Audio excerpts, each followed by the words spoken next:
Trip कर गई जी। Electric का कहना है कि उसको नेशनल ग्रिड से भी फराहमी मुतासिर है, जिसकी वजह से कराची का 80% से ज्यादा इलाका जो है वो बिजली से महरूम हो चुका है। और ये सुबह से हुआ हुआ यकीनन जो सुबह स्कूल जाने वाले बच्चे थे, जो घरेलू खवातीन थी, जो कामकाज शुरू नाश्ता बनाना, कपड़ों पर इस्त्री करना शुरू हो जाते हैं सुबह सवेरे से ही, वो सारे काम बंद हो गए। इसके साथ जो दफातर जाने वाले लोग हैं उनको भी शदीद परेशानी का सामना है। इसके अलावा अपने नाज़रीन को सिदरा बताते हैं कि ये ऐसा पहली बार नहीं है कि नेशनल ग्रिड से स्टेशन से बिजली बंद हुई हो, हाई टेंशन लाइन ट्रिप कर गई हो, बल्कि 2 महीने में ये 5वीं बार ऐसा हुआ है कि कराची बिजली से महरूम हो गया है। और जो इलाके मुतासिर हैं उनमें ना सिर्फ ये कि हमारे आसपास के इलाके हैं, गुरुमंदिर वगैरह के इलाके हैं, बल्कि सोल्जर बाजार है, सदर है, क्लिफ्टन है, गुलशन इकबाल, गुलिस्तानी Jauhar, Nazimabad, north Nazimabad, new Karachi, north Karachi, buffer zone, Liaquatabad, मली, यानी कि 80% से ज्यादा कराची जो बिजली से महरूम है इस वक्त। और जो इलेक्ट्रिक का कहना है वो उनका वही पुराना राग गलाप रहे हैं कि बिजली की बहाली का काम जारी है, कुछ देर में बिजली बहाल हो जाएगी, नेशनल ग्रिड से फराहमी मुतासिर है।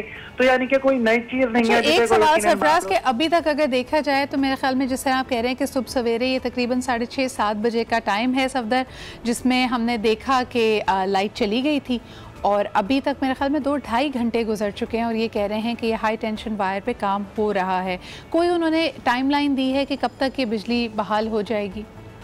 नहीं सिद्रा, बाज़ औक़ात तो ऐसा होता है कि जब इनकी हाई टेंशन लाइन ट्रिप हो जाती है, इनसे बारहा राब्ते भी किए जाते हैं, अव्वल तो ये लोग फोन पे कोई रिस्पॉन्स ही नहीं करते हैं, सिर्फ अपने मैसेजेस के जरिए इत्तला दे देते हैं कि काम जारी है, बहाली का अमल शुरू हो चुका है, कुछ देर में हो जाएगी। ना अभी तक कोई टाइम दिया गया है, ना कितनी बहाली हो गई है, किन इलाकों में हो गई है, कोई तफसील देने से कासिर है इलेक्ट्रिक वाले। बहुत बहुत शुक्रिया सफदर हमारे साथ रहने का, और मेरे ख्याल में हम सभी बिजली का इंतज़ार। लेकिन मेरे ख्याल में अगर मैं इसको रियलिस्टिकली भी देखूं, अगर 80% इलाके में बिजली नहीं आ रही तो शायद रिकॉर्डेड पैगाम ही सबको पहुंचाना पड़ेगा, बिकॉज अगर 80% लोग कराची की आबादी कॉल करने लग जाए तो मेरे ख्याल में बिजली का काम रोक कर सबको सिर्फ टेलीफोन पे उनको जवाबदेह होना पड़ेगा। बहरहाल उम्मीद करते हैं कि जल्दी ये बहाल हो जाएगा। 2 महीने में 5वीं बार होना एक इतने बड़े शहर के हवाले से, जिसके लिए कहते हैं कि पाकिस्तान की मईशत कराची से चलती है, आई थिंक ये परेशान कुन बात है। लेकिन फिर भी दिन को एक पॉजिटिव तरीके से आगे बढ़ाने की कोशिश करते हैं। ये वही तल्ख हकीकत है जिसके बारे में कह रहे हैं, all in the days of work let's just keep striding forward, इंशाल्लाह ताला थिंग्स विल गेट बेटर। एक छोटा सा ब्रेक लेते हैं और उसके बाद एक ज़बरदस्त लाइनअप आपके लिए आज भी हमारे साथ आज पाकिस्तान में मौजूद है। हमारे साथ रहिए।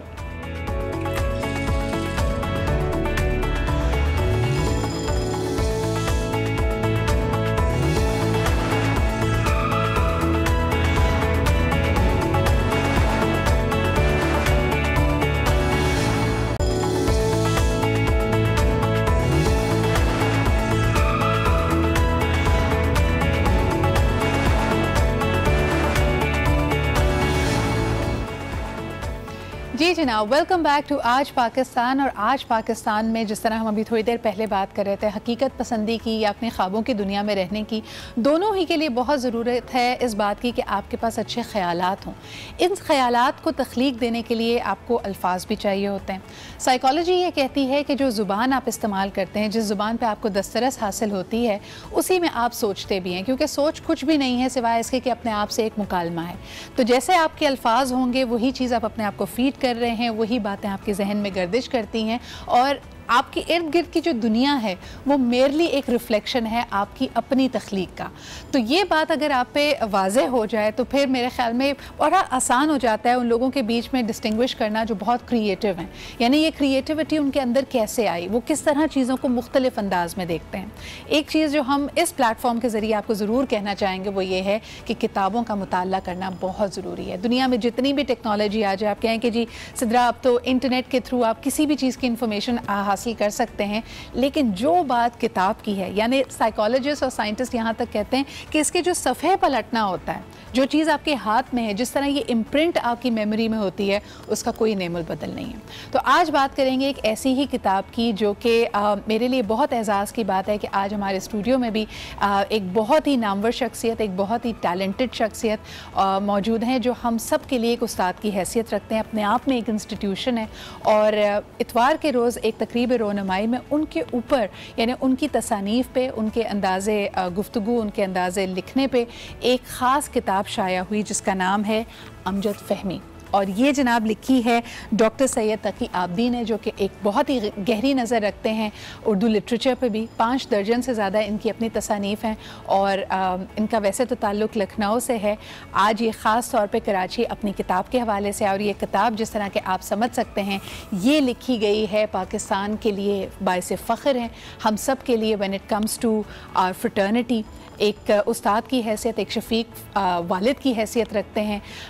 12 से ज़्यादा इनको PTV अवार्ड्स मिले इनकी स्क्रीन प्ले और ड्रामा राइटिंग के हवाले से। इसके अलावा लिटरेचर से, पोइट्री से ख़ास रुग़बत रखते हैं, जिसके लिए इनको सितारा इम्तियाज़ और प्राइड ऑफ परफॉर्मेंस से भी नवाजा गया। हमारे साथ मौजूद हैं अमजद इस्लाम। अमजद, अस्सलाम वालेकुम। और आप ही के साथ तशरीफ़ रखते हैं इस किताब के मुनसिफ एंड ऑफ कोर्स मुसन्निफ, और इसके साथ साथ 5 और तसानीफ़, 5 दर्जन से ज़्यादा जो इनकी तसानीफ़ है उर्दू लिटरेचर के हवाले से।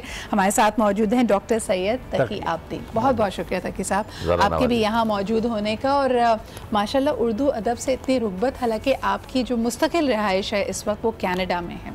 अमजद साहब, सबसे पहले आपसे गुफ्तगू का आगाज़ करते हैं। एक आम तासुर लोगों का ये है कि शायद किताबों से हमें उतनी मोहब्बत नहीं रही, और यही आज आपको बुलाने का असल एक अगर से कहें कि हिडन एजेंडा भी यही था कि इसको प्रमोट किया जाए। देखो सीधा बात ये है कि दुनिया जो है, ज़िंदगी ऑन गोइंग एक प्रोसेस है, और चीज़ें जो हैं वो उनकी फॉर्म जो है, ये शक्लें बदलती रहती हैं, लेकिन जो उनकी रूह है उसमें बहुत कम तग़य्युर आता है। मैं ये समझता हूँ कि किताब की ये जो फॉर्म है, अभी जैसे आपने किताब एक पकड़ के दिखाई, इसको अगर हम देखें 15वीं सदी में तकरीबन प्रिंटिंग प्रेस ईजाद हुआ है, उसके बाद ही किताब जो है ये इस शक्ल में लोगों के हाथों में आई है। वरना ये मखतूते होते थे, हाथ से लिखे हुए, चंद लोग इसको वो पढ़ते। तो उससे ये हुआ कि जब टेक्नोलॉजी का फ़रोग हुआ और किताब एक्सेसिबल हो गई, इसकी छपाई बेहतर हो गई, इसकी कीमत कम हो गई, ये करिकुलम्स में आने लगी, तो उससे एक पूरी 300-400 बरस इंसानों ने, आप समझिए कि किताब के साथ एक मोहब्बत का रिश्ता जो है वो एस्टेब्लिश किया। पिछले 40-50 बरस में जब से ये इंटरनेट आया है, दुनिया एक बहुत बड़ी तब्दीली से गुजर रही है, जिसको शायद हम अभी तक हम पूरी तरह अप्रिशिएट नहीं कर पा रहे कि ये दुनिया बदल रही है, एक नई दुनिया में तब्दील हो रही है। अब जब नई दुनिया आएगी तो वो अपने नए तकाजे लेकर आएगी, नए रास्ते लेकर आएगी। अब ये कहना कि किताब से रग़बत कम हो गई है, एक एतबार से बिल्कुल ठीक है। किताब की मौजूदा शक्ल से रग़बत कम हो गई है, मैं इसको ये कहना, किताब के अंदर जो कुछ है उसमें फ़र्क तो पड़ा है, लेकिन इतना ज़्यादा नहीं पड़ा। देखिए, अब हमने जो गड़बड़ की है कि पहले किताब के ज़रिए से इल्म जो है, या किसी का, मेरा ख्याल आप तक स्क्रिप्ट के ज़रिए भी पहुंचता था, यानी आपकी आंखें उसको देखती थी, आपका ज़हन सोचता था। अब आंखें बीच में से माइनस हो गई हैं, अब हम या सुनते हैं या सोचते हैं। तो और दूसरी बात जो है, लिखा हुआ भी ऐसा होता है कि उसके इमला अगर गलत भी हो तो हमें, बहुत सारे बच्चों को पता नहीं चल रहा है। यानी मैंने बहुत सारी मीम्स देखी हैं, या जो हमारे यहाँ अब रविश है कि आप न्यूज़ चैनल्स पे जो टिकर्स देखें उसमें गलत इमला लिखा होता है और हम समझते हैं कि शायद सही है। वही ना जी, अब लोगों का वो स्क्रिप्ट के साथ रब्ता जो है, यानी मेरे ख्याल में अगर उर्दू में या लिटरेचर को कोई असल मसला है तो स्क्रिप्ट है, स्क्रिप्ट का मसला, किताब नहीं है। और वो यही है, स्क्रिप्ट अगर हम अगली नस्लों तक ट्रांसफ़र करेंगे तो ये चीज़ें फिर ठीक हो जाएंगी। तकी साहब, आप क्या समझते हैं कि, एक तो सबसे पहले आपसे इस किताब के बारे में पूछना चाहूँगी, यानी आपने जिस तरह ख़ुद फरमाया कि इतनी मुख्तलिफ़ तसानीफ़ हैं जिसमें आपने लोगों का अंदाज़ एक तरह से परखा, उसको मुताल्ला किया, उसके बारे में बताया कि इनमें क्या डिफरेंसेस हैं। मेरे ख़्याल में हम जब उर्दू लिटरेचर, या तो जो लोग बाकायदा इसको पढ़ रहे हैं, या जब इस करिकुलम में होता है, तब तो हम इकबाल के शेरों को या फैज़ साहब को पढ़ते हैं, लेकिन फिर उसके बाद हम जब प्रोफेशनल स्टडीज़ में आते हैं, पाकिस्तान का इस वक्त सबसे बड़ा अलमिया यही है कि उस तरह लोग मेरे ख़्याल में लिटरेचर को, और ख़ास तौर पर उर्दू लिटरेचर को नहीं पढ़ रहे। आपने जब ये किताब लिखने के बारे में सोचा तो अमजद साहब से तो आपका बहुत पुरानी दोस्ती है, कैसे ख्याल आया और how were you able to put it together? का भी यानी the breath of his work is huge, how do you bring it together in one book, जो कि है अपने आप में काफ़ी एक मोटी किताब है, लेकिन फिर भी, और आपके लिए भी ख़ास तौर पे मेरे ख्याल में बड़ी मुश्किल हुई कि पूरी ज़िंदगी भर का जामे एक कलेक्शन आपको दे देना। बहुत बहुत शुक्रिया और बहुत उम्दा सवाल है। अमजद फ़हमी के बारे में बात करने से पहले आपने जो पहला सवाल उठाया था और जो अमजद इस्लाम अमजद साहब ने बहुत बसीत तौर पर समझाया है, उसमें सिर्फ ये चीज़ को मैं इजाफ़ा करना चाहता हूँ कि ये जो 21वीं सदी से हम गुज़र रहे हैं और ये जो ग्लोबल विलेज है जिसमें रास्ते सिकुड़ चुके हैं, तो इसमें हमारा जनरेशन गैप जो है जी, यानी किताब वो जो हमारी नई नस्ल है उसके मुकाबिल में जो हमारी पुरानी नस्ल है, क्योंकि बाप और बेटे में अब एक जनरेशन गैप नहीं है बल्कि 3 जनरेशन गैप आ चुके हैं। तो इस लिहाज से यानी यूँ समझिए कि अब आप देखिए हमारा प्रोग्राम आप टीवी के ज़रिए पूरी दुनिया को पहुंचा रहे हैं। ये फैसिलिटी आज से 50 साल पहले नहीं थी।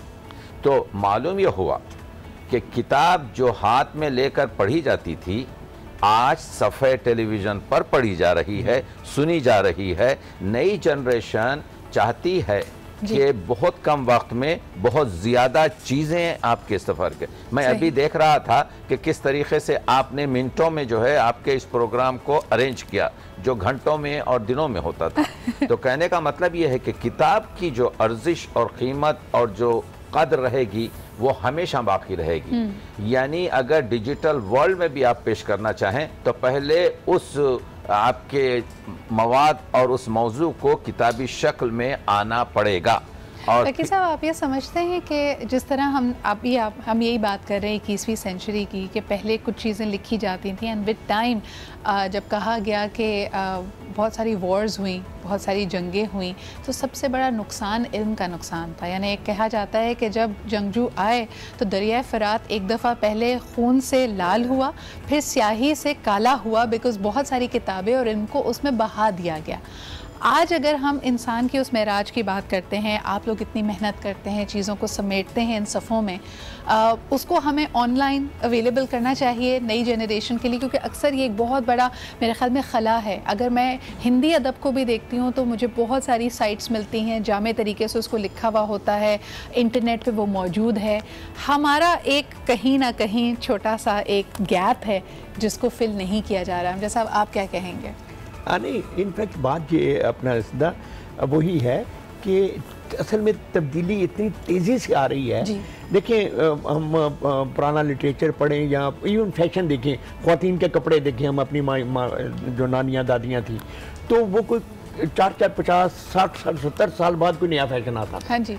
अब वो सुबह से शाम तक बदल। तो ज़िंदगी में ये जो तेज़ रफ्तारी आई है, इसने भी बहुत सारी चीज़ें जो हैं वो उनको अभी ये चीज़ें सेटल हो रही हैं। हमने जो बात जो मैं करना चाहता हूँ, तकी भाई ने भी जिसकी तरफ इशारा किया कि इस जो तब्दीली आ रही है, इसमें हमें क्या करना चाहिए, इस पे हमें सोचना चाहिए।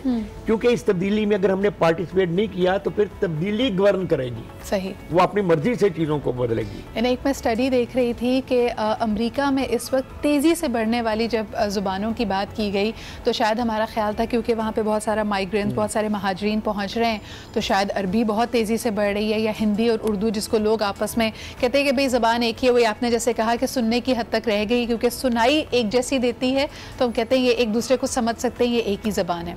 लेकिन सबसे ज़्यादा तेज़ी से जिस ज़बान का रुझान बढ़ रहा है वो है Telugu, and that in itself is a big question mark for us. और उर्दू के हवाले से इतनी मीठी ज़बान है, इतनी खूबसूरत ज़बान है, लेकिन इसमें बहुत काम करने की इसलिए ज़रूरत है क्योंकि जिद्दत उस मेरे ख़्याल में सोच में नहीं आ रही, उन ख़यालात में नहीं आ रही। हमारे पास बहुत मेरे ख़्याल में सुनहरा ट्रेजर मौजूद है when it comes to our, एक ख़जाना है तहज़ीब का, लेकिन क्या हम उसमें भी जिद्दत लेके आ रहे हैं या वो सिर्फ टेलीविज़न ड्रामों तक मेरे ख़्याल में एक तरह से रुक सी गई है। किताबें नई क्यों नहीं लिखी जा रही, इस पर भी बात करेंगे एक छोटे से ब्रेक के बाद।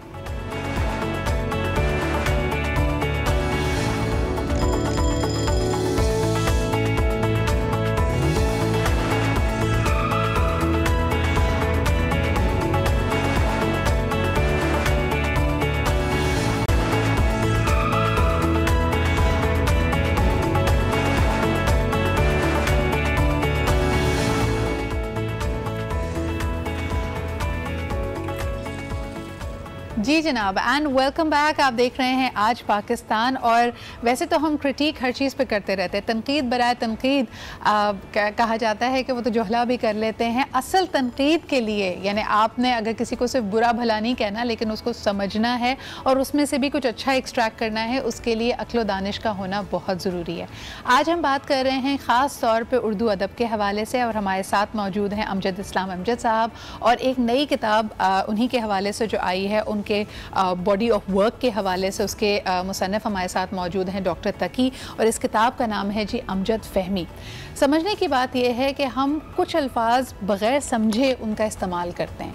यानी जब कहते हैं ना अक्ल फ़हम में तुम्हारी ये बात नहीं आ रही, यानी फ़हम अंडरस्टैंडिंग से निकला है, यानी सिर्फ बात को सुन लेना ही नहीं, उसको समझना, उसको अंडरस्टैंड करना। तो एक जब लिखने वाला अपनी बात लिखता है तो अक्सर हम उसको लफ्ज़ी उसका मायने समझ लेते हैं, कभी अगर हम थोड़ी सी गहराई में चले जाएं तो उसको मुहावरतन भी इस्तेमाल कर लेते हैं, सही जगह पे सही शेर पढ़ देते हैं, लेकिन उसके पूरे बॉडी ऑफ वर्क को एक तरह से जांच कर उसका स्टाइल ऑफ वर्क समझना कि एग्जैक्टली उनकी अपनी फ़िलॉसफी क्या है, ये लिटरेरी क्रिटिक्स का काम होता है। और माशाल्लाह अमजद साहब की 5 दर्जन से ज़्यादा किताबें हैं। इससे पहले उन्होंने हाली फहमी, फैज़ फहमी, और अब उनकी लेटेस्ट किताब अमजद फहमी के बारे में बात की। अमजद साहब, आपने ख़ुद कहा कि जिस गहराई से इन्होंने उन तमाम चीज़ों का मुताला किया, कुछ चीज़ें जो उभर कर सामने आई एज अ पैटर्न या एज हिज रेजोल्यूशन, वो आपके लिए भी हैरान कुन थी। ऐसी क्या बात थी, वो बताइए। वैसे पहले मैं समझ रहा हूँ कि अगर हमें तकी साहब ये बताएं ना आपकी ऑडियंस को कि उन्होंने कैसे किया, तो फिर उसमें मैं हाँ, वैसे ये एक आपका तो of course this is your you know this is your framework, this is the perspective you have, लेकिन तमाम चीज़ों को जमा करना, लोग कहते हैं कि अदवार भी तो होते हैं ना। शायद अमजद साहब की जो बिल्कुल शुरू की किताबें थी उसमें आपको एक अलग पैटर्न, एक अलग सोच नज़र आई हो, फिर वो फ़िक्र की भी तो एवोल्यूशन है। जी देखिए, जो जिंदा कौमें हैं वो ज़िंदा रहती हैं अपने हीरोज़ को और अपने नाबग़ा रोज़गार अफराद को दुनिया में मुतारिफ़ करके, इंट्रोड्यूस करके। यूनेस्को के लिहाज से 400 मिलियन अफराद उर्दू समझ सकते हैं। आज की इस 21वीं सदी में इस ग्लोबल विलेज में मुमताज़ शायर अमजद इस्लाम अमजद का शुमार गिनती के सफ़े अव्वल के शोरा में है, और ये एक ऐसी शख्सियत है जो हमा जहत है। करोड़ों लोग आपको ड्रामा निगारी, जो टीवी सीरियल वारिस के तरीके से जानते हैं, लेकिन ये भी जानना चाहिए कि अमजद की जो सही और कंप्लीट शिनाख्त है, ये तख्लीक़कार हैं, इन्होंने सफ़ानामे लिखे हैं, ये कालम लिखते हैं, ये अफसाने लिखते हैं, ये मुकालमे लिखते हैं, ये तराजिम करते हैं, लेकिन इनकी असली शिनाख्त फितरी शायरी है। 1100 से ज़्यादा मंजूमात, 350 से ज़्यादा गज़लियात, 700 के करीब नज़में, 300 के करीब गीत। तो मसला ये है कि आज के इस दौर में जहाँ पे एक वक्त नहीं है, तो मैंने ये किया कि एक ऐसी किताब मुरत्तिब की जाए जो इनके शहर जहान पर गुफ्तगू की जाए, जिससे आमी भी और आलिम भी समझ सके। तो इसमें हमने अमजद फहमी यानी अमजद की शेरियाती जहान को समझने के लिए बिल्कुल आसान तरीक़े से और बहुत गहराई और गिराई और पहलूदारी के साथ गुफ्तगू की है। 25 से ज़्यादा इसमें अनावीन और उन्वानात बताए हैं, और इसके अलावा इनकी जो दर्जनों आपके तसानीफ़ हैं उस पर भी गुफ्तगू की है। ये लोग नहीं जानते कि अमजद आज मौजूदा दौर में उर्दू के अजीम तरीन नक्कादों में हैं। अगर आप 30 साल पुरानी शाया शुदा किताब इनकी नए और पुराने देखेंगे, उसका भी इसमें आर्टिकल है। तो अमजद फहमी दर हकीकत एक सहीफ़ा है जिसमें अमजद के शेरी जहान और अमजद की दूसरी तख्लीक़ात के नमूने शामिल हैं। यानी जो चाहे, यूँ समझिए कि मैंने यूँ किया है कि हुस्न यूसुफ को बाज़ार मिस्र में नहीं बल्कि दुनिया के बाज़ारों में सप्लाई किया है, ताकि हर शख्स अपनी फ़िक्र के लिहाज से, जैसे हमने बताया कि अमजद इस्लाम अमजद ने अपनी शायरी में 2 दर्जन से ज़्यादा अल्फाज को ऐसे मानी दिए जैसा ख्वाब। ख्वाब के 2-3 मानी हैं, लेकिन साहब अगर कतई कलामी की माफ़ी चाहूँगी, लेकिन ये जो इतना जामे काम आपने किया है, जो किताब मुरत्तब दी, इसमें आपको कितना अरसा लगा? मैं 7 या 8 साल। देखिए, मैं 8 years। या मैं फिजिशियन हूँ, I am a professor of medicine. तो मैं आपके जो है अदब का, मैं कहता हूँ कि मैं सेहत का तबीब अदब का मरीज और उर्दू का वकील हूँ। ये मेरा ज़ौक़ और शौक़ है। जबरदस्त, ये मेरा ज़ौक़ और शौक़ है। तो मैंने इसमें 7 या 8 साल, वैसे तो मुशायरे में अमजद इस्लाम अमजद को लोग सुनते हैं, लेकिन अमजद फहमी से शेरी जहान को समझने की कोशिश करेंगे, महसूस भी कर सके, महसूस करने की कोशिश करेंगे। तो और इन 7 और 8 सालों में आपकी इनके साथ कितनी दफ़ा नशिस्तें हुई, बैठक हुई समझने की, यानी बराह रास्त कितनी दफ़ा आपने कोशिश? देखिए, इसमें एक मजमून शामिल है जो मैंने 25 साल पहले अमजद इस्लाम अमजद साहब की मौजूदगी में न्यूयॉर्क में उनकी किताब सहर आसार पर लिखा था, जो इसमें शामिल है। तो यूं तो मैं अमजद पर तकरीबन 25 साल पहले भी लिख चुका हूँ, लेकिन यूं समझिए कि हमारी आपके जो है ये जन्म जन्म की आपकी गुफ्तगू है। हाँ, और एक जो तसनीफ यानी आपकी जो शायरी है उससे पढ़ने वाला या आपके नाक़िद का जो रिश्ता बनता है, वो रिश्ता बहुत आपके जो है 7-8 साल ऐसा था कि अमजद हर रोज मेरे साथ थे। तो ये रिश्ता सिर्फ गायबाना था या हम जिसको कहें कि एक अच्छी यारी दोस्ती दोस्ताना भी है? ये बिल्कुल हमारी जो है दोस्ती, हमारी गुफ्तगू, मुशायरे हमने कहीं पढ़े हैं और मुलाकातें की हैं। मैं कह रहा हूँ 30 साल से इस किताब को अगर आप खोलते हैं तो पहले ही सफ़े पे मैं दिखाना चाहूँगी, अगर लोग इसको देख सकें, ये बड़ी कोई पुरानी तस्वीर है और इसमें आप तकी आपको भी देख सकते हैं और ताजमहल पे ये मौजूद हैं। और ये तो ये देखिए जनाब, तो ये जिस तरह कहा जाता है कि मोहब्बत, इश्क और एक तरह से अकीदत, अमजद शायर मोहब्बत हैं,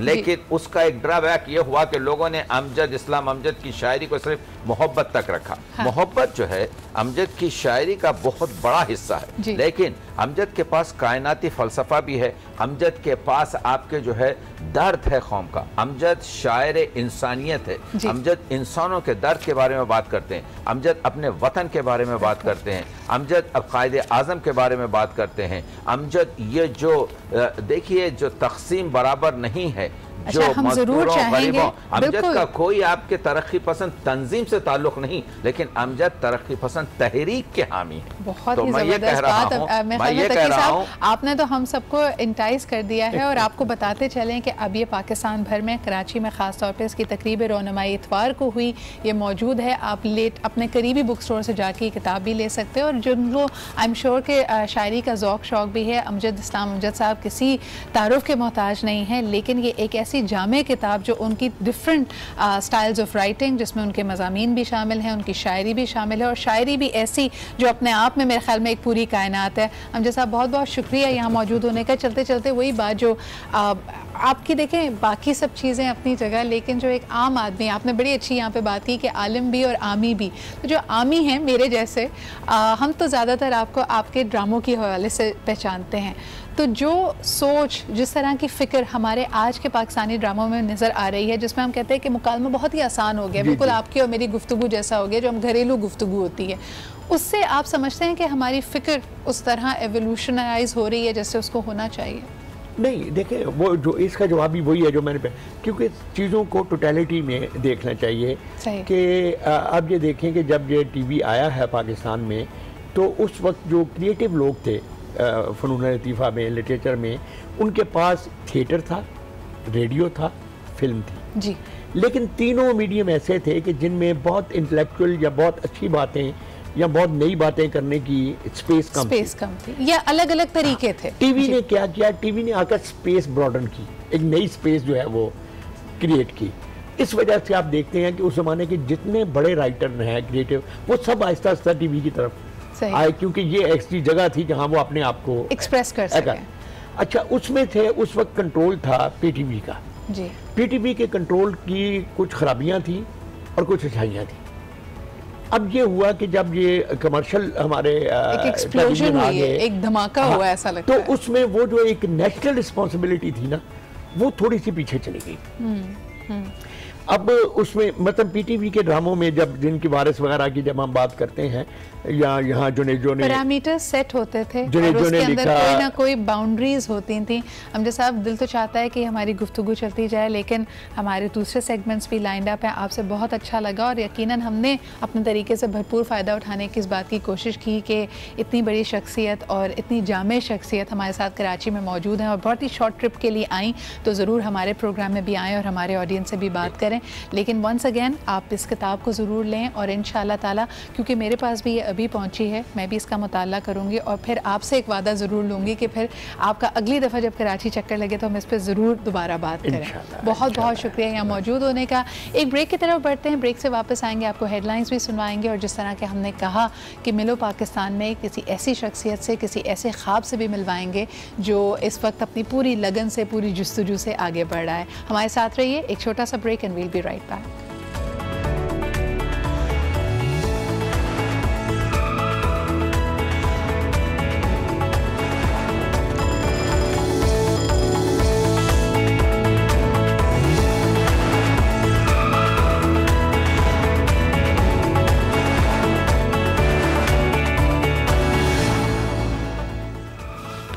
वेलकम बैक। आप देख रहे हैं आज पाकिस्तान और झटपट से हम बढ़ते हैं आज इन फोकस की हमारी टॉप स्टोरीज की तरफ। लेट्स टेक अ लुक कि आज क्या हो रहा है। कोई गलतफहमी में ना रहे, पार्टी में कोई बहरानी कैफियत नहीं, वजीर इत्तलात फवाद चौधरी ने वाजे कर दिया। बोले शहबाज शरीफ को पकड़ते ही डीजी नैब की लाहौर की डिग्री जाली हो गई।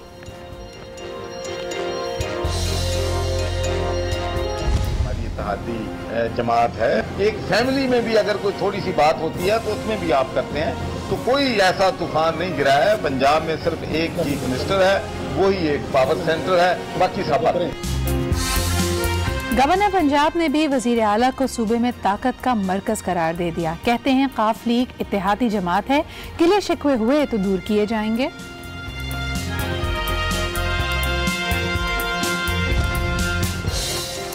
और मुखालिफ को पुछाड़ने के लिए रहती हैं हर वक्त तैयार। शो में आपको मिलवाएंगे कराची की बॉक्सर अनम से।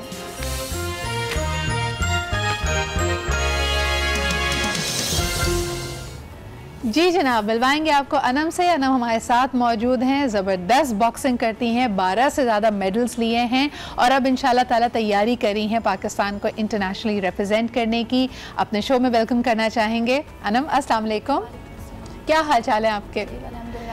आप मुझे बताएं, ज़बरदस्त हम आपके भी ट्रेनिंग की भी वीडियोस देख रहे थे, तो दिन में कितने घंटे ट्रेन करती हो अनम?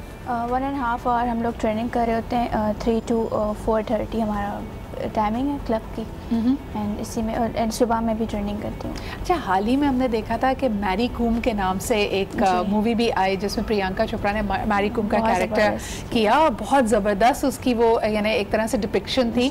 तुम्हें भी इसी तरह शौक शुरू हुआ था? How did you get incline towards boxing? नहीं, किसी मूवी को देख के मुझे शौक नहीं हुआ था, क्योंकि मेरे फादर ने first women boxing club start किया था लियारी में, एंड जो मेरे 2 चाचू हैं, एक ओलंपियन बॉक्सर हैं, एक एशियन बॉक्सर हैं, तो हम मैं एक बॉक्सर फैमिली से बिलोंग करती हूँ, तो मतलब फैमिली में देख देख के मुझे थोड़ा इंटरेस्ट हुआ। तो तुम्हारी स्टोरी मैरी से ज़्यादा दंगल जैसी थी। हाँ, दंगल जैसी है, सेम टू सेम दंगल जैसी, लेकिन फिर भी थोड़ा सा डिफरेंट है।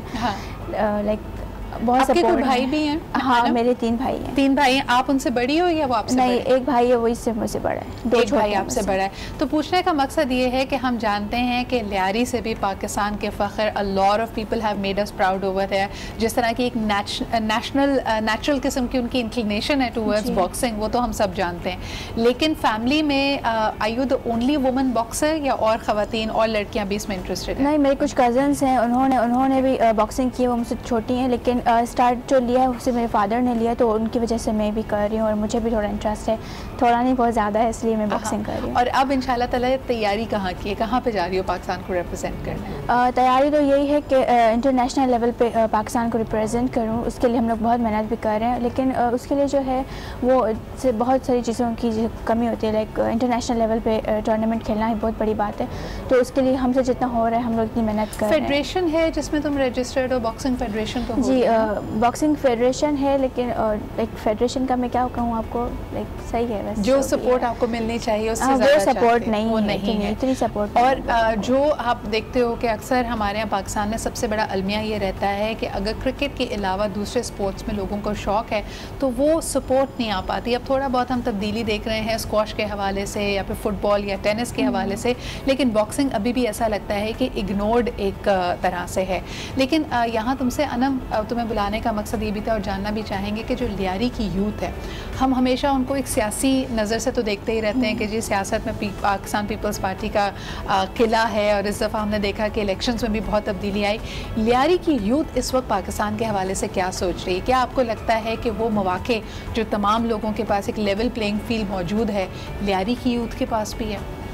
देखिए, लियारी को जैसे स्पोर्ट्स के हवाले से अगर देखा जाए तो लियारी को इतना सपोर्ट नहीं है, क्योंकि वो अपनी मदद आप ही आगे बढ़ते हैं। तो लाइक हर स्पोर्ट्स के हर फेडरेशन जो होती है उनको मतलब सपोर्ट करना चाहिए, जितनी जैसे दूसरे इलाके हो गए उनकी जो मतलब वो सपोर्टिव में पढ़े लिखे हैं, तो इतना मतलब लियारी की यूथ को नहीं इतना सपोर्ट। और आप पढ़ाई भी कर रही हो भी? जी, मैं फाइनल ईयर के भी एग्जाम दे रही हूँ। तो कितना मुश्किल होता है पढ़ाई और बॉक्सिंग को साथ बैलेंस करके चलना? बहुत मुश्किल होता है, पढ़ाई भी होती है, बॉक्सिंग भी होती है, काम भी होता है इसके अलावा, तो मतलब मुश्किल है, लेकिन टाइम मैनेज कर लेते हैं। अच्छा, ज़बरदस्त। अच्छा, अभी जो सियासी अखाड़े की अक्सर बात होती रहती है, एक तो तुम्हारा बॉक्सिंग रिंग है और दूसरी तरफ कभी भी न्यूज़ अगर लगाती हो, आई डोंट नो तुम्हें न्यूज़ का कितना शौक है, तो उसमें अक्सर हमें नज़र आता है कि सियासतदान आपस में लड़ रहे होते हैं। तो कौन सी बॉक्सिंग बेहतर है, तुम्हारी वाली या ये सियासी बॉक्सिंग? नहीं, हमारी बॉक्सिंग ज़्यादा बेहतर है, क्योंकि ये बहुत ज़्यादा टफ है। ये बहुत ज़्यादा टफ है और इसमें कोई रूल्स नहीं है। बॉक्सिंग में तो हमारे रूल्स ही हैं। अच्छा जी, एक छोटा सा ब्रेक लेते हैं। अनम साहब जारी रहेगी, आप हमारे साथ रहें।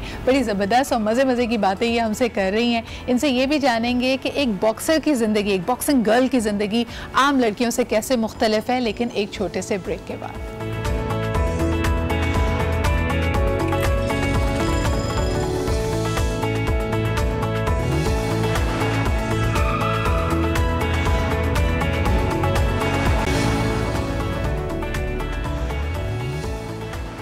जी जनाब, मिलो पाकिस्तान से हमारा सेगमेंट जारी है और हमारे साथ मौजूद हैं बॉक्सर अनम कामरानी। आमतौर पे लड़कियों को ये मसला होता है कि उन्होंने अपना वज़न कम करना है, लेकिन just as Anam is preparing for her national as well as international competitions, तो इनको थोड़ा इनका वज़न कम है, इनको वज़न बढ़ाना है। और ये मुझे बड़ी यूनिक बात ये भी लगी है कि she is so committed, so dedicated to it. मैं भी इनसे ऑफलाइन यही सवाल कर रही थी कि अक्सर हम जब बॉक्सिंग मूवीज़ देखते हैं या कोई मैच देखते हैं तो हमें लगता है एक पंच कोई ऐसा लाइफ में नॉकआउट वाला पड़ता है ना कि उसके बाद आपको दिन में तारे, असल वाले तारे नजर आ जाते हैं। तो अनम, आपके साथ तो भी ऐसा हुआ है? नहीं, मेरे साथ कभी ऐसा नहीं हुआ। कभी नहीं हुआ? आपने किसी के साथ ऐसा किया? हाँ, क्योंकि मैं लियारी में बेस्ट बॉक्सर रही हूँ हमेशा, क्योंकि मैंने 3 साल खेला है। और मेरे साथ ऐसा हुआ है कि मैं जब रिंग में खेलने के लिए गई हूँ तो लड़की आगे रिंग में खेलने के लिए मेरे अगेंस्ट आई नहीं है। हाँ। मेरा बगैर खेले मेरा हाथ ऊपर हो जाता था, तो ये ऐसे वॉक कवर कहते हैं। तो ये दहशत ही इतनी है कि लोग खेलना ही नहीं चाहते थे साथ, उनको लगता था नॉकआउट कर दोगी। बहुत शुक्र है अल्लाह का, मतलब 3 साल मैंने खेले हैं। 3 साल में मैंने 21 टूर्नामेंट्स खेले हैं, उसमें बस जो नेशनल में भी फ़िलहाल रह गई थी कि वेट कैटेगरी की वजह से। अच्छा, और तुमने जब मैंने तुमसे सवाल किया था कि सबसे बड़ी वीकनेस एज अ प्लेयर यही देखती हो, एक अग्रेसिव गेम है। आप जैसे कई लड़कियां तुम्हारे सामने आते यानी खेलने से पहले ही हाथ खड़ा कर लेती हैं और तुम जीत जाती हो, कभी तुम्हारे जहन में ऐसी बात घूमी है कि अगला प्लेयर इतना स्ट्रॉन्ग है कि तुम्हें लगा हो कि यार इसके साथ खेलना बहुत मुश्किल है? नहीं, ऐसा कभी भी नहीं हुआ, क्योंकि जब फर्स्ट फाइट मैंने खेली थी तो वो जो लड़की मेरे सामने थी तो उसका वेट मुझसे बहुत ज़्यादा था। एंड वो मतलब उसका जो गेटअप था वो भी मतलब सही प्रॉपर लग रहा था कि बस इसमें कुछ ना कुछ। जब मैंने सिर्फ फाइट खेली तो मतलब मैंने उसको मारा भी।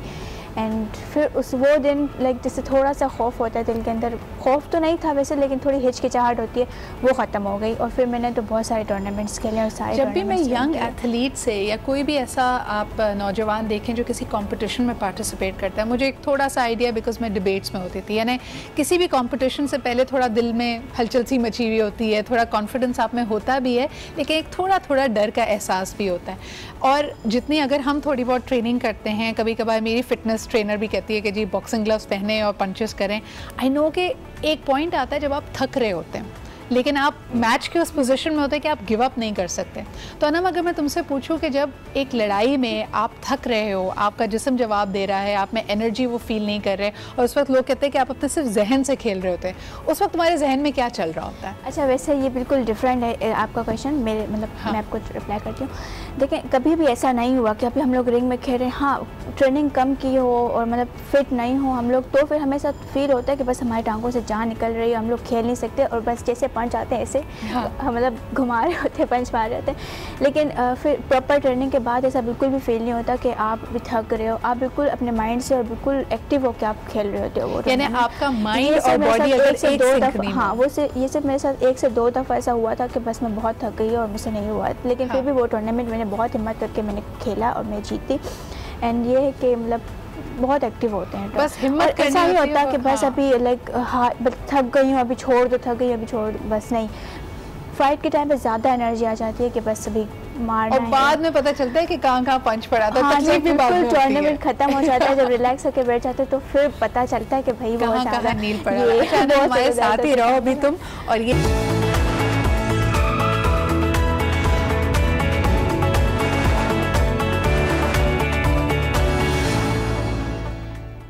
And welcome back. आप देख रहे हैं आज पाकिस्तान, और एक जलता भड़कता और बहुत ही मुश्किल सब्जेक्ट जिसके बहुत सारे जाविये निकलते हैं। आज कोशिश करेंगे कुछ चीदा चीज़ों पे यहाँ पे फोकस करने की, और वो ये कि अगर पाकिस्तान की 92% आबादी ख़वातीन पर मुश्तमिल है तो इन ख़वातीन का हमारी मईशत में, हमारे कल्चर में उनका रोल क्या है। ये एक ऐसी डिबेट है जो ऑन गोइंग डिस्कोर्स है, और इसमें अगर हम नज़र डालते हैं ये बिल्कुल बात सही है कि एक खातून को, एक औरत को उसके रिश्तों से पहचाना चाहता है, लेकिन क्या वो सिर्फ और सिर्फ उसका जो वजूद है, उसकी जो ज़ात का महवर है, वो यही रिश्ते होने चाहिए या उसके अपने ज़ाती भी कोई एम्बिशन होना चाहिए? Where is her expression age a being? That is a big question, और मेरे ख्याल में एक बड़ी फ्लूइड डिबेट है किसी भी माशरे की, ना सिर्फ ये पाकिस्तानी माशरे के लिए रेलिवेंट है बल्कि इंटरनेशनली भी देखा जाए। आज पाकिस्तान में तमाम ही फील्ड्स में ख़वातीन के लिए मौक़े मौजूद हैं, लेकिन क्या वजह है कि आज से अगर मैं 10 या 20 साल पीछे चली जाऊँ तो शायद ख़वातीन अपने आप को ज़्यादा महफूज तस्वुर करती थी, उनके ऊपर इस तरह का अटैक नहीं होता था जैसे आज सोशल मीडिया बहुत सारे लोगों को आज़ादी देता है किसी के भी बारे में कोई भी राय बना लेने की, किसी के भी बारे में कोई भी बात करने की। ये ख़वातीन की चॉइसेस को, उनकी लाइफ अपॉर्चुनिटीज़ को लिमिट कर रहा है, या हर सवाल के ऊपर या हर फैसले के ऊपर हमारे लिए और मुश्किलात को बढ़ा रहा है? बिकॉज़ वो जो हम पहले कहते थे लोग क्या कहेंगे, ये आज के लिए और ज़्यादा रेलिवेंट होता चला जा रहा है, ये प्रेशर बना रहा है और आपके बहुत सारे फ़ैसलों में आपको एक तरह से धकेल देता है उस फैसले की तरफ, रादर दैन कि वो फ़ैसला आपने खुद लिया। तो आज हमारे पास जो पैनल मौजूद है वो बड़ा ही मेरे ख्याल में अपने आप में एक कंप्लीट पैनल है, because we wanted to have diversity. ये ऐसी ख़वातीन हैं जिन्होंने अपने अपने फील्ड्स में एस किया है and they are charging forward, लेकिन इनसे भी जानने की कोशिश करेंगे कि माशरे की ये हकीकत या माशरे का जो रवैया है, उन्होंने जिस तरह सोच लोग बनाते हैं उसके बारे में इनका क्या ख्याल है। हमारे साथ मौजूद हैं डॉक्टर सीमी जमाली। अस्सलाम वालेकुम मैम। और आप ही के साथ तशरीफ़ रखती हैं lieutenant Zubia Zaman. Thank you Zubia for being here. Doctor Seemi Jamali, you माशाल्लाह are heading one of the largest public sector hospital, और उसमें आपने बहुत सारे अदवार देखे, उसकी इमरजेंसी को भी लीड किया, नए आने वाले डॉक्टर्स को भी देखा। आप क्या समझते हैं कि ख़वातीन का एहतराम आपकी अपनी ज़ाती राय में हमारे माशरे में रिग्रेसिवली पीछे जा रहा है या अब हम ज़्यादा एहतराम करते हैं?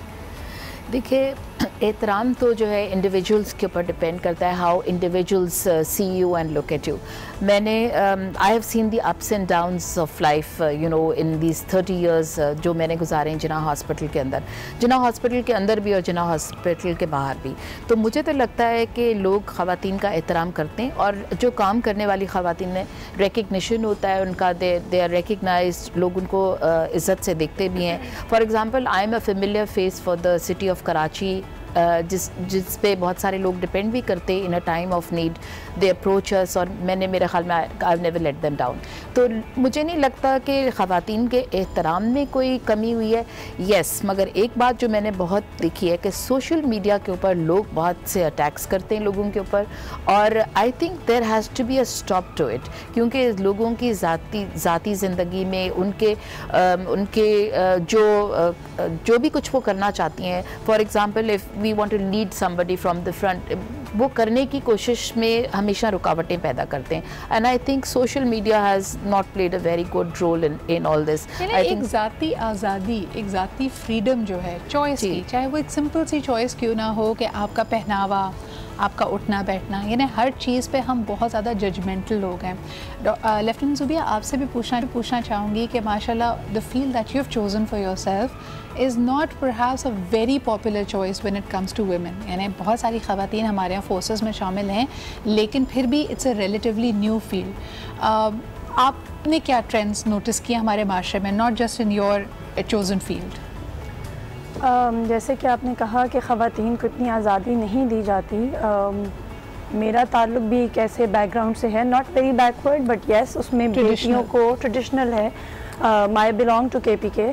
मेरे फादर ने लेकिन फिर भी कॉन्फिडेंस दिया मुझे, because he saw that confidence and spark in me. उनको था कि ये कुछ कर लेगी, लेकिन बहुत से प्रेशर्स माशरे की तरफ से आए कि ये बेटी है कैसे, but it was again my father who supported me and now it's my in-laws that are supporting me. Trend change हुआ है, औरत की इज़्ज़त, औरत को मौके देने में भी ट्रेंड चेंज हुआ है। मैं ये नहीं कहूँगी कि औरत की इज़्ज़त नहीं की जाती, हाँ, लेकिन लोगों को बोलने के लिए एक आज़ाद प्लेटफॉर्म जिसके लिए वो उसको बहुत इजी टारगेट ले लेते हैं। यानी किसी की भी इज्जत उछालना बहुत आसान है, बहुत आसान हो गया है जी। इसके लिए एक सोशल रिस्पॉन्सिबिलिटी, जो थ्योरी हम कहते हैं ना कि हमें एक सेल्फ अकाउंटेबिलिटी और ख़ुद भी थोड़ा सा रिस्पॉन्सिबल और मोहतात होकर चलना चाहिए। हम दूसरे के ऊपर तो उंगली बड़े आराम से उठा लेते हैं, लेकिन हम अपने गिरबान में झांकते नहीं हैं, क्योंकि ये बहुत मुश्किल काम है। आपका माशाल्लाह क्योंकि ताल्लुक फोर्सेस से भी है and you understand this better, कि अगर आप हमेशा एक डिफेंसिव माइंडसेट पे रहें, जहाँ आपको अपना एक एक मूव जस्टिफाई करना पड़े, जहाँ आप कुछ भी खुले जहन से नहीं करें, उस काम पे फोकस के बजाय आपको इर्द गिर्द के लोगों पे नोटिस करना पड़े कि कोई मेरे बारे में क्या सोच रहा है, इसमें तो आपकी आधी सलाहियत आप नहीं समझती ज़ाया हो जाएगी लोगों की, ख़वातीन की, लड़कियों की। तो इसके लिए मैं उन तमाम ख़वातीन को ये कहूँगी कि अपने कॉन्फिडेंस से, अपने काम से मनवाइए कि आपको कोई ज़रूरत नहीं है, you don't care about anybody, because लोगों का काम है सिर्फ बातें करना, तो सिर्फ उन्हें बातें करने दें, अपना काम करें और कॉन्फिडेंस से आगे बढ़ें। क्योंकि जिस दिन आप एक शाइनिंग स्टार की तरह ऊपर सितारे की तरह चमकेंगे, लोग खुद आपको मानेंगे। अच्छा, मुझे बहुत अच्छी बात लगी आपने जिस तरह अपने वालिद की सपोर्ट का कहा, इसी तरह मेरे वालिद ने, अगर मैं कहूँ कि कोई ना कोई ऐसी नसीहत होती है जो आपके जहन में हमेशा रह जाती है। मेरे फादर हमेशा कहते हैं कि जब आप किसी से सलाह मशवरा करें, वो भी आपका बड़ा एक चोज़न ट्रस्टेड पर्सन होना चाहिए, क्योंकि जैसे आपने भी कहा कि जितने मुंह उतनी बातें, आप जितने लोगों से मशवरा लेंगे, कोई आपको पॉजिटिव देगा, नेगेटिव देगा और आप उसमें कंफ्यूज हो जाएंगे। तो ये इंतखाब करना कि किससे फीडबैक ली जाए, ये भी बड़ा इंपॉर्टेंट है। डॉक्टर सिमी, लेकिन आप जिस इदारे में काम करती हैं, वहाँ हम देखते हैं अनफॉर्चुनेटली, और ये मैं आपसे क्योंकि लिटमस टेस्ट की तरह पूछ रही हूँ, हम ढेरों रिपोर्ट्स ऐसी सुनते हैं जिसमें घरेलू तशद्दुद के कोई कहता है इतना फिगर है, ख़वातीन पाकिस्तान हर एक में से 10 में से एक खातून तशद्दुद का निशाना बनती है। What are the figures that are coming to you जब आप वहाँ पे नोटिस करते हैं? देखिए, the figures are very variable. और तशद्दुद हम किसको कह रहे हैं, या तो लाइक अगर अभी मैं फिजिकल अब्यूज़ की बात करते हैं, फिजिकल अब्यूज़ तो हर जगह पे, हर सोसाइटी में है। And if you see the social fabric of our society, उसमें हमेशा मर्दों को एक फ़ौक़ियत होती है ख़वातीन के ऊपर, और and they have a right over women. If you go to the rural areas, वहाँ पर तो बहुत ही ज़्यादा होता है, लेकिन अगर आप अर्बन एरियाज़ में देखें तो ज़रा कम होता है। I don't think it is so common in are urban society as much as in the rural areas. दूसरा ये कि it also depends कि आप में खुद कितना confidence है। जैसे ज़ोबिया ने अभी बताया, you have to be show a little bit of confidence yourself. और मैं एक बात कहना चाहती हूँ इस आपके प्लेटफॉर्म से कि दो चीज़ें बहुत important है। एक तो ये कि आपकी bringing up किस तरह, और दूसरा education makes you wiser. लोग समझते हैं कि education से आप you get reformed by education, आपका ज़िंदगी का ज़ाविया ही बदल जाता है जब आप पढ़े लिखे होते हैं। जब बच्चों को आप स्कूल में ख़वातीन को, बच्चों को भेजेंगे, फीमेल चिल्ड्रन को एजुकेट करेंगे, I think that is the time जब उनके माइंड में ये बात होगी कि हम भी कुछ हैं और हम भी कुछ कर सकते हैं। आई मीन, हम जिस वक्त हम लोग छोटे बच्चे होते थे, उस वक्त दो प्रोफेशन्स हुआ करते थे, या टीचर बन जाए या डॉक्टर बन जाए फॉर वेमेन। लेकिन आहिस्ता आहिस्ता अब आप देखें कि लाइक ज़ोबिया इज़ माशाल्लाह running the forces, and if I wish कि जब हम छोटे होते उस वक्त भी ख़वातीन फोर्सेस में जा सकती हैं। तो मेरा तो बड़ा दिल चाहता था कि I would wear a uniform and come out. A lot of my mother always refers to the time कि अगर आपने फोर्सेस में जाना है तो एज अ डॉक्टर आप जा सकते हैं। तो बहुत सारी जो लड़कियां थी वो डॉक्टर इसी ख्वाहिश में बनती थी कि वो यूनिफॉर्म पहने। एग्जैक्टली। लेकिन यहाँ पे जो चीज़ मैं जिस तरह इस डिस्कशन को आगे बढ़ाऊँ, मैंने कहा कि इसके बहुत सारे जाविये निकलते हैं। दो एस्पेक्ट्स को टच करना चाहूँगी। Number 1 control and number 2 fear, यानी हमारे दिलों में जो बहुत ज़्यादा खौफ है कि खुदा ना खास्ता, और ये लोग हम ज़्यादा अपने घर में जो बच्चियाँ होती हैं, जो लड़कियाँ होती हैं, उनके तहफ़्फ़ुज़ के हवाले से खौफज़दा हर वक्त रहते हैं। लेकिन हमारा ये खौफज़दा रहना उनको ज़्यादा गैर महफूज बनाता है। इस पे बात करेंगे एक ब्रेक के बाद।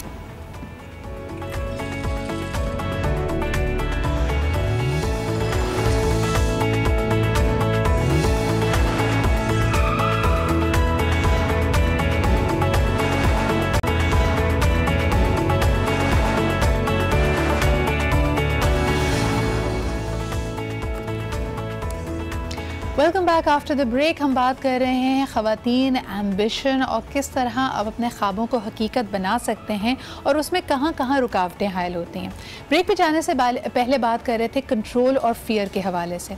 किसी भी घर में जब बच्चियाँ थोड़ी बड़ी होने लगती हैं, टीनेज में पहुँचती हैं या कॉलेज गोइंग हो जाती हैं, आप ये अक्सर नोट करेंगे कि इर्द गिर्द के पड़ोसी, रिश्तेदार या उन लोगों का जो आपके घर में कुछ असर व रसूख रखते हैं, ज़रूर आपके घर में आपके वालिदैन को ये कहना शुरू कर देंगे कि बच्ची पे ज़रा नज़र रखना, ज़माना बहुत ख़राब है। अब ये चाहे कितने भी अच्छे इंटेंशन के साथ क्यों ना कहा गया हो, ये जो ओवर प्रोटेक्टिव होना है, ये ख़वातीन को, लड़कियों को और गैर महफूज बनाता है। यानी वो बेचारे इसी गिल्ट में चले जाते हैं कि अगर उनसे कोई गलती हो गई या उनके साथ कुछ गलत हुआ तो खुदा न खासा ऐसा ना हो उन्हीं को मौरूद इल्ज़ाम ठहराया जाए। इस पर हम बात करना चाहेंगे। अब हमें ब्रेक में ज्वाइन किया है सदफ़ सलमान ने भी। Sadaf is a fashion designer. Thank you Sadaf for being here. अगर ये कॉन्वर्जेशन में लेफ्टिनेंट ज़ूबिया आपसे आगे बढ़ाऊँ, बच्चियाँ अगर कॉलेज जाती हैं, कई कबार कोई ऐसी बात हो जाए, कोई उनको छेड़ दे, कोई उनको नाज़ेबा उनके साथ हरकत करे या उनको अप्रोच करे, ख़वातीन, बच्चियाँ ये बात घर में बताने से भी घबराती हैं। ख़ास तौर पे वर्किंग वुमेन अगर वो मैरिड हों कि पता नहीं ससुराल कैसे रिएक्ट करेगा, खाविन कैसे रिएक्ट करेगा, वहाँ पे उनको तहफ़्फ़ुज़ और एतमाद कैसे दिया जा सकता है? इसमें सिद्रा, मैं आपको अपनी मिसाल दूंगी। I am working, it's been 8 years, I am with Pakistan Navy, and इसमें मैं अपने इन लॉज, अपने हस्बैंड, इन सब लोगों को बहुत ज़्यादा क्रेडिट देना चाहूँगी। मैंने अपनी फैमिली को क्रेडिट पहले ही दे दिया, उसमें मेरे वालिद सबसे पहले शामिल हैं, लेकिन इन लोगों की वजह से और इन लोगों की बदौलत जो मेरे कॉन्फिडेंस में इजाफ़ा हुआ, उसको मैं कभी निगेट नहीं कर सकती उस बात को। एंड उन लोगों को मैं बड़ा अप्रिशिएट करती हूँ उस चीज़ के ऊपर। और बच्चियों को कॉन्फिडेंस देने की ज़रूरत है, क्योंकि खुदा न खास्ता उनके साथ कुछ गलत हो गया तो वो ये डर की कि मैं घर जाके बताऊँ तो किसको बताऊँ और कैसे बताऊँ, ये उनके लिए बताने से उल्टा इल्ज़ाम मुझे पे लगे। हाँ, यानी मुझे कहा जाए ज़रूर तुमने कुछ गलत किया। इसमें एक्चुअली हमें अपनी ख़वातीन की थोड़ी सी ना ग्रूमिंग की ज़रूरत है। एक औरत एक घर ही नहीं पूरा माशरा बनाती है। नेपोलियन ने कहा था ना, you give me good mother's I will give you good nation. तो ये जो नेशन बिल्डिंग है वो बेसिकली एक औरत के ऊपर, मी बीइंग अ मदर, वो मैं खुद एक चीज़ एक्सपीरियंस करती हूँ कि जिस तरह मैं चलती हूँ, मैं बात करती हूँ, मेरा बच्चा भी उसी तरह उस चीज़ को पिक करता है। अच्छा, एक आम फहम बात है लेकिन मेरे ख्याल में बड़ी रेलेवेंट है इस पर्टिकुलर डिस्कशन में। अगर सदफ़ आप इस पर कमेंट करना चाहें। हम कहते हैं ना कि ख़वातीन ही ख़वातीन की दुश्मन है, और ये मैं इस जाविये से कह रही हूँ कि जो तनकीद आती है, आप देखें कि अगर कोई यंग बच्ची है, कोई नया फ़ैशन अपना ले, कोई बात अगर कह दे या बड़े कॉन्फिडेंस से अगर बोल रही हो, तो उसके इर्द गिर्द की जो ख़वातीन रिश्तेदार हैं या कभी कभार तो उसकी टीचर्स ही या आस पड़ोस में जो थोड़ी ओल्डर ख़वातीन हैं, वही सबसे पहले उसका कॉन्फिडेंस नब करेंगे कि बड़ा बोल रही है, बहुत ज़्यादा उछल रही है। Why do we tend to do that to young girls? Basically because it's like a tender age. तो लोगों को ये होता है कि हम जिस एज से बच्चों को बोलना स्टार्ट करेंगे वो उतनी जल्दी चीज़ अडेप्ट करेंगे। सही। सो द थिंग इज़ कि ये बिल्कुल बात सही है कि आपके इर्द गिर्द के लोग, आपकी फैमिली, जो भी लोग आपसे क्लोज़ हैं या आपके साथ रहते हैं, वो ही सबसे पहले आपको क्रिटिसाइज़ भी करते हैं, sometimes in a good way and sometimes in a bad way. So हमें चाहिए कि करें, ज़रूर पॉइंट आउट करें, लेकिन in a very positive way. Unfortunate बात है ना, हमने इसी हवाले से मजाक करते करते कुछ रिश्तों को लेबल ही कर दिया है। इसी हवाले से हम जैसे कहते हैं कि जी फुप्पो हैं या खाला हैं, दा हैं, तो वो तो तनकीद करेंगी ही। लेकिन लेकिन डॉक्टर सीमी आपसे भी पूछना चाहूँगी कि एक और डिलेमा तो नहीं कहूँगी, लेकिन हमारा जैसे कल्चरली हम सेटअप है कि हम कोशिश करते हैं कि बच्चियों की जल्दी एज में शादी हो जाए, यानी वो 20s में हो तो उनकी शादी हो जाए। और उसमें एक चीज़ हम बड़ा कॉमन सुनते हैं कि जितनी यंग लड़की होगी वो उतनी जल्दी मोल्ड हो जाएगी। ये कौन सा सांचा है जिसमें वो लड़कियों को डाल के उसको जो ना टेढ़ा मेढ़ा करके उसके हाथ पैर मोड़ना चाहते हैं? क्या सांचा है? मुझे तो खुद ये बात समझ नहीं आई। आई थिंक कि शादी जो है एक अप्रोप्रिएट टाइम पे करनी चाहिए, और वो अप्रोप्रिएट टाइम वो होता है कि जिसमें कि किसी सांचे में हमने उनको मोल्ड नहीं करना, बल्कि हमने ये करना है कि वो एक अच्छी माँ, एक अच्छी बीवी और एक अच्छी बहू साबित हो सके। That is what we want.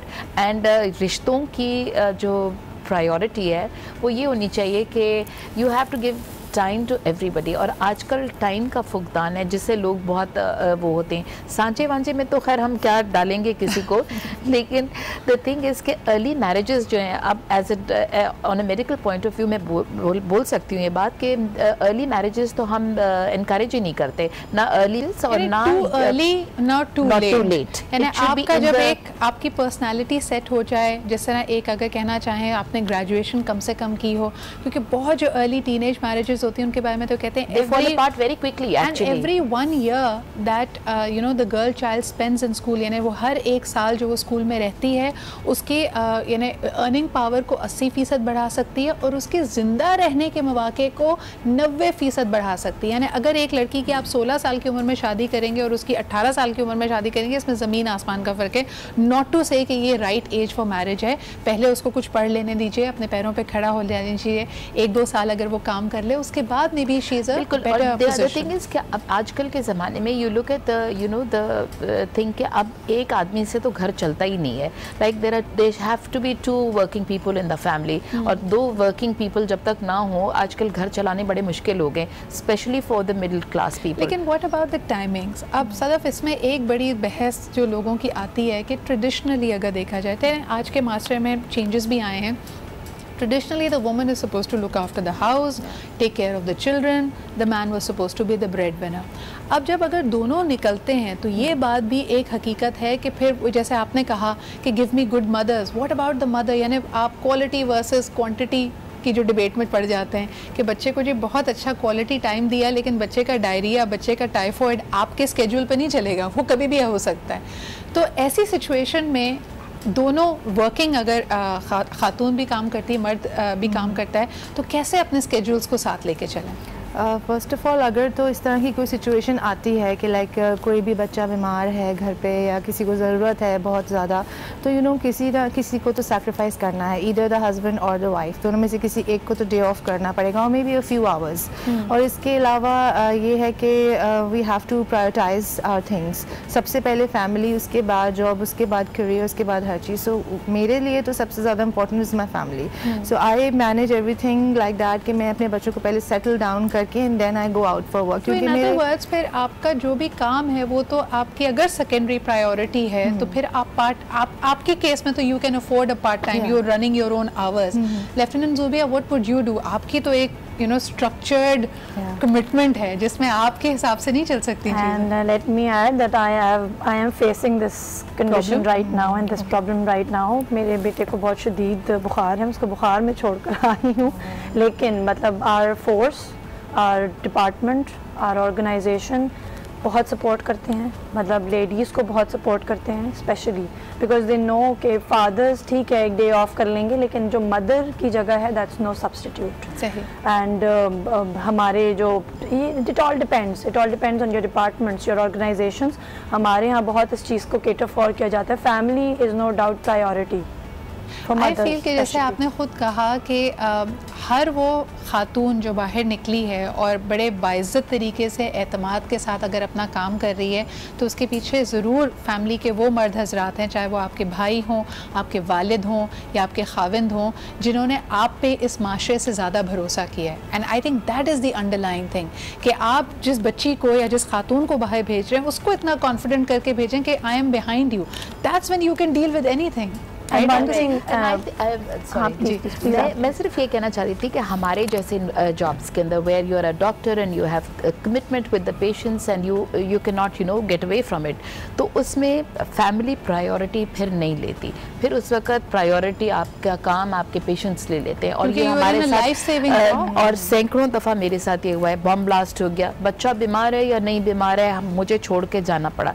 तो जो सोशल सेटअप्स में हमारे पास एक्सटेंडेड फैमिलीज भी होती हैं, बहुत सारे लोग ख़वातीन बड़ी खुश नसीब हैं कि दे हैव एक्सटेंडेड फैमिलीज, सास ससुर, they can help you, they help you and I am sure Zobia. ये अब इस पॉइंट को मैं थोड़ा सा, मेरे पास वक्त कम रह गया तो मैं ज़रूर छेड़ना और चाहूँगी डॉक्टर सीमी कि जैसे आपने कहा कि ऐसी सिचुएशन में priority is family, but family is forgiven to the support group और ख़ुद आप आगे बढ़ते हैं। Now the real question is, Pakistan में कितने फ़ीसद लोगों को आप रेडी पाते हैं उस तरह की सपोर्ट विमेन प्रोफेशनल्स को देने के लिए? I would like to answer this question. My family, not even my very close family, immediate family, the extended part of my family. मतलब अगर आज मैं बैठी हूँ यहाँ पर and whatever milestones I've achieved is because of my in-laws, my family. I will not call them my in-laws, they are my family. But is that prevalent? Like आपको लगता है कि ये पाकिस्तान में अल्हम्दुलिल्लाह growing trend है जिसकी वजह से ख़वातीन it is really a growing trend and it's not जैसे मैडम का तो चले बॉम्ब ब्लास्ट है और चीज़ें हैं, हमारी एक्सरसाइजेज हैं, हमें सी में जाना पड़ता है and there's time, कोई राब्ता नहीं है, कुछ नहीं है and रात के 12 बजे हम एंटर हार्बर करते हैं और हमें एक्सरसाइजेज के दौरान तो कोई क्वेश्चन ही नहीं है ना, कोई फैमिली बच्चे, मतलब हम सुबह 5 बजे निकलते हैं, रात 12 बजे घर एंटर हो रहे हैं। कभी कभी तो हमारे बच्चे परेशान हो जाते हैं कि भाई मतलब क्या हाजिरी लगाने आते हैं हम लोग क्या, लिटरली। एंड मतलब और ये मेरी फैमिली ही थी जिसने मेरे बच्चों को लुक आफ्टर किया। कितनी दफ़ा, मतलब 1-2 दफ़ा तो ऐसे भी हुआ कि मेरा बेटा सो गया और मैं घर enter. Lieutenant Zubair, very important point before we close the show, मुझे ये बताइएगा कि ये बातें, ये अंडरस्टैंडिंग विद टाइम डेवलप हुई या शादी से पहले जैसे लोग कहते हैं प्री नप्स थे, कोई कंडीशंस आपने सेट की थी कि देखो ये मुझे करना पड़ेगा, ये मेरा काम है?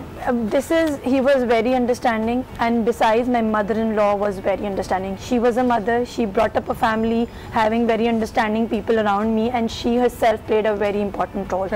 उनका रोल बहुत important था। एक माँ थी, की फाउंडेशन थी घर की, उन्होंने एक पॉजिटिव रोल प्ले किया।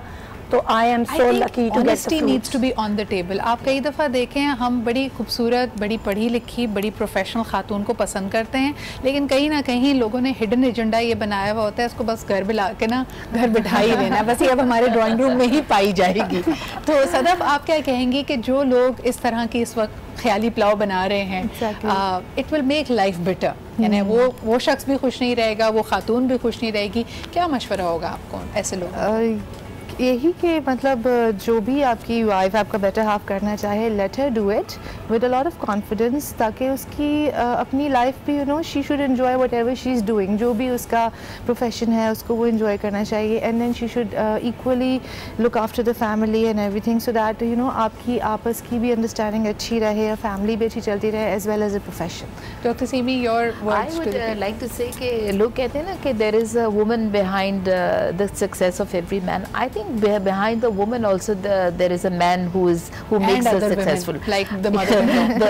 Yes, like the mother-in-law, absolutely. So the man, it is the responsibility of the man how he, you know, takes you along. And दूसरा ये कि अगर आप खुद खुश रहने के आदी होते हैं तो आप दूसरों के साथ भी खुशियाँ शेयर करते हैं। ज़रूरी नहीं है कि you become like a बहू that who needs to, you know, torment the mother-in-law all the time and the mother-in-law, and it is so it's not a nice thing to do, क्योंकि आदमी के ऊपर राइट जो है पहले माँ का होता है, उसके बाद लेकिन आपने जैसे कहा कि मदर इन लॉ का यहाँ पे रोल बहुत इंपॉर्टेंट है, और ख़ास तौर पे वो मदर्स इन लॉ जो खुद प्रोफेशनल रही हों या उन्होंने अपनी ज़िंदगी में किसी एम्बिशन को रखा, they are in a better position to understand, because उनके बच्चे भी वैसे ही ग्रूम हुए। बिकॉज़ आई सपोज जब मदर इन लॉज कुछ पढ़ी लिखी होती हैं, उनको इस बात की बड़ी अच्छी समझ होती है, and I think that is why I said in the beginning what gives me real hope doctor Jamali is the fact कि यू नो जो ख़वातीन अब माशाल्लाह सासों के रोल में जा रही हैं, they are very very just, यानी वो बड़ी इंसाफ पसंद है, वो अपने